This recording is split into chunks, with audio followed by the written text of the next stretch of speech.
नमस्कार दोस्तों, एक बार फिर से आपका बहुत बहुत स्वागत है आपके अपने YouTube चैनल आदि आनंद भक्ति में। दोस्तों, आज हम फिर से लेके आए हैं पुत्रदा एकादशी व्रत कथा के बारे में। तो चलिए बिना किसी देरी के हम ये कथा को सुनते हैं। धर्मराज युधिष्ठिर बोले, हे भगवान, आप मुझे श्रावण मास के शुक्ल पक्ष की एकादशी की कथा सुनाइए। इस एकादशी का नाम तथा इसकी विधि क्या है, तो हमें विस्तार से बताइए। श्री मधुसूदन जी बोले, हे राजन, अब आप शांतिपूर्वक श्रावण मास के शुक्ल पक्ष की एकादशी की कथा सुनिए। इस कथा के श्रावण मास से ही वाजपेयी यज्ञ का फल मिलता है। द्वापर युग के प्रारंभ में महस्मती नामक नगरी में महीजित नाम के एक राजा राज किया करते थे, जो कि पुत्रहीन थे। वह सदैव चिंताग्रस्त रहते थे। उससे वह राज दुखदायी प्रतीत होता था, क्योंकि पुत्र के बिना इस लोक और परलोक दोनों में सुख नहीं मिलता। राजा ने पुत्र प्राप्ति के लिए बहुत यत्न किए, परंतु वे निष्फल रह गए। जब वह राजा वृद्ध होने लगा तो उसकी चिंता भी बढ़ने लगी। एक दिन उस राजा ने प्रजा को संबोधित करके कहा कि मैं ना तो अपने जीवन में कभी पाप किया है और ना ही अन्यायपूर्वक प्रजा का धन एकत्रित किया है, ना ही मैंने कभी किसी देवता और ब्राह्मण का धन छीना है और ना ही किसी की धरोहर ली है। मैंने प्रजा को सदैव पुत्र की तरह पाला है। मैंने अपराधियों को भी बांधवों की तरह दंड दिया है। मैंने कभी किसी से राग और द्वेष नहीं किया, सबको समान माना है। इस प्रकार धर्मयुक्त राज करने पर भी मैं इस समय महादुख पा रहा हूँ। सो इसका कारण क्या है, मेरी कुछ भी समझ में नहीं आ रहा। राजा महीजित की इस बात को विचार करने के लिए मंत्रीगण आदि वन को गए। वहाँ वन में जाकर उन्होंने बड़े बड़े मुनियों के दर्शन किए। उस स्थान पर वे वयोवृद्ध और धर्म के ज्ञाता महर्षि को यथा योग प्रणाम किया और उनके सम्मुख बैठ गए और उनसे विनय करने लगे कि हे देव, हमारे अहोभाग्य हैं कि हमें आपके दर्शन हुए। इस पर लेमिश ऋषि बोले कि हे ब्राह्मणों, आप लोगों के विनय तथा आपके सद्व्यवहार से मैं अत्यंत प्रसन्न हूँ। अब आप मुझे अपने आने का कारण बतलाइए। मैं आपके कार्य को अपनी यथाशक्ति के अनुसार अवश्य ही पूरा करूँगा, क्योंकि हमारा शरीर ही परोपकार के लिए बना है, इसमें कंचित मात्र भी संदेह नहीं है। लेमिश ऋषि के ऐसे वचनों को सुनकर सब मंत्रीगण बोले, हे महर्षि, आप हमारी समस्त बातों को जानने में ब्रह्मा से भी अधिक हैं। महस्मती नाम की पुरी में एक महीजित नाम के धर्मात्मा राजा का राज्य है। वह प्रजा को पुत्र की तरह धर्मानुसार पालन करते हैं, फिर भी वह पुत्रहीन है। इससे वह बहुत दुखी रहते हैं। हम लोग उन राजा की प्रजा हैं। प्रजा का कर्तव्य है कि राजा के सुख में सुखी माने और उनके दुख में दुखी माने। हमको उनके पुत्र होने से अभी तक का कारण कोई प्रतीत नहीं हुआ है। जब से हमने आपको देखा है, तब से हमें पूर्ण रूप से विश्वास है कि हमारे सारे कष्ट अवश्य दूर हो जाएंगे। अतः आप हमको राजा को पुत्र प्राप्त होने के उपाय बताइए। इस पर लेमिश ऋषि ने एक क्षण भर के लिए नेत्र बंद किए और राजा के पूर्व जन्मों का विचार करने लगे। वे विचार करके बोले कि हे ब्राह्मणों, यह राजा पिछले जन्म में अत्यंत निर्धन था और बुरे कर्मों को किया करता था। एक दिन वह गांव से दूसरे गांव में घूम रहा था। एक दिन ज्येष्ठ मास की शुक्ल पक्ष की द्वादशी के दिन वह 2 दिन से भूखा था। दोपहर के समय एक जलाशय पर पानी पीने गया। वहाँ उस समय एक ब्याही हुई गाय प्यासी जल को पी रही थी।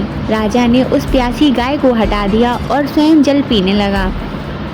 हे ब्राह्मणों, इसीलिए राजा को यह दुख भोगना पड़ रहा है। एकादशी के दिन भूखा रहने से उसको राजा होना पड़ा और प्यासी गौ को हटाने के लिए उसे पुत्र वियोग का दुख भोगना पड़ा।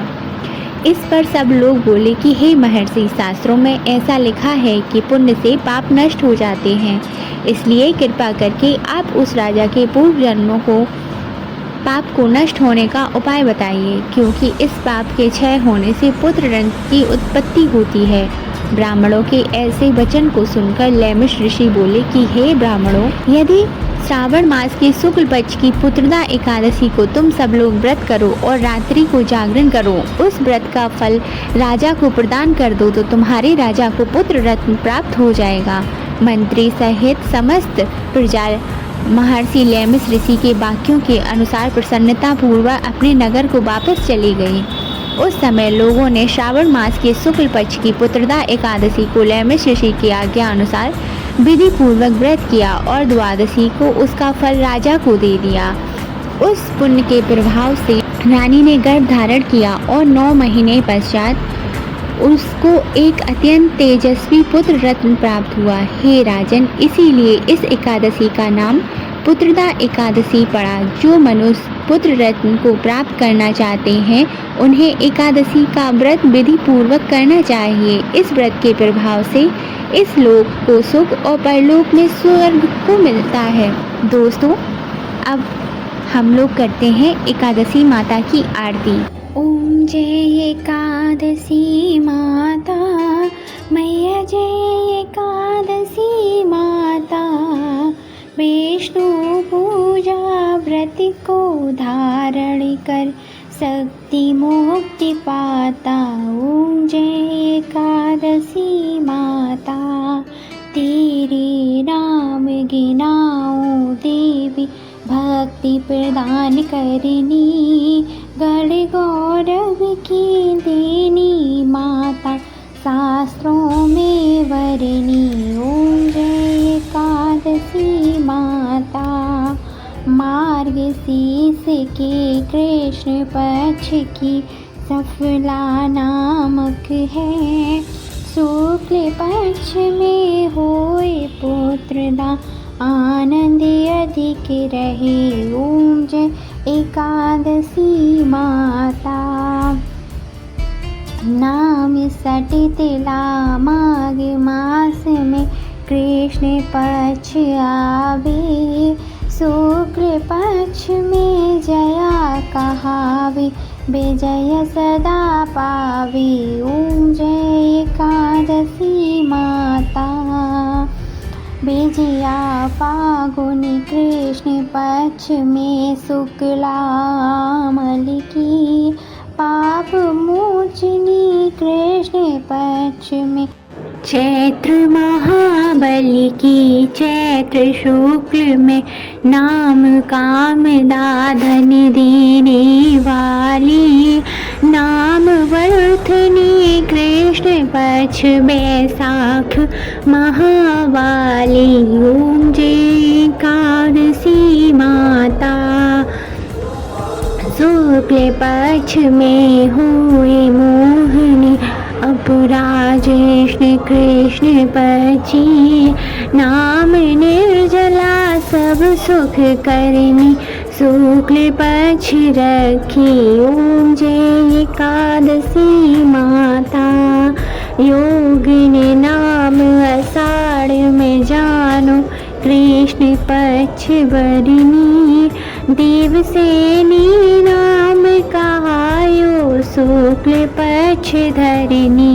ओम जय एकादशी माता, काम का श्रवण मास में आवे, कृष्ण पक्ष कहिए, श्रावण शुक्ला होए पुत्रदा, आनंद से रहिए। ओम जय एकादशी माता, अजाभाद्रपद कृष्ण पक्ष की, परिवर्तनी शुक्ला इंद्राश्वनी कृष्ण पक्ष में, व्रत से भव सागर निकला। ओम जय एकादशी माता, पंपा कुंसा है, पापा कुंसा है, शुक्ल पक्ष में पाप हरनि हारी, रमा मास कार्तिक में आवे, सुखदायक भारी। ओम जय एकादशी माता, देवोधनी है शुक्ल पक्ष की, दुख नाशक मैया, लोध मास की करूं विनती, पार करो नैया। ओम जय एकादशी माता। शुक्ल लौंद में हुए पत्नी दुख दारद हरनी। परमा कृष्ण पक्ष में होती जन मंगल करनी। ओम जय एकादशी माता। जो कोई आरती एकादशी की भक्ति सहित गावे, जन रघुनाथ स्वर्ग का वासा निश्चय ही पावे। ओम जय एकादशी माता।